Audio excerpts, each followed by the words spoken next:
Hello everyone. Today here are some motivational thoughts. I hope you will like these thoughts, and if you like them, please like and share the video. Now, let's get started. Most of the important things in the world have been accomplished by people who have kept on trying when there seemed to be no hope at all. Success is stumbling from failure to failure with no loss of enthusiasm. It is hard to fail, but it is worse never to have tried to succeed. If you want to live a happy life, tie it to a goal, not to people or things. It is our attitude at the beginning of a difficult task which, more than anything else, will affect its successful outcome. Our greatest weakness lies in giving up. The most certain way to succeed is always to try just one more time.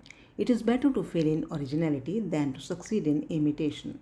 In those things, success depends on knowing how long it takes to succeed. Success depends upon previous preparation, and without such preparation, there is sure to be failure. Match your talent with opportunities that you are passionate about. I don't believe in failure. It is not failure if you enjoyed the process. Thank you.